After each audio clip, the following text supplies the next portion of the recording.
Meaning of hay. Hay. Hay.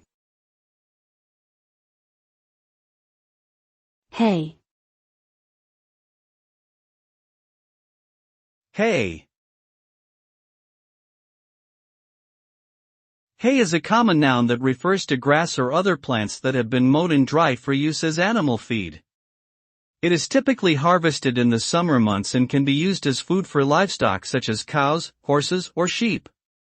The process of making hay involves cutting and drying grass, then baling it for storage and transportation. Hay is an essential part of agriculture and enables farmers to provide necessary nutrients for their animals year-round. Without hay, many farms would struggle to feed their livestock during the winter months.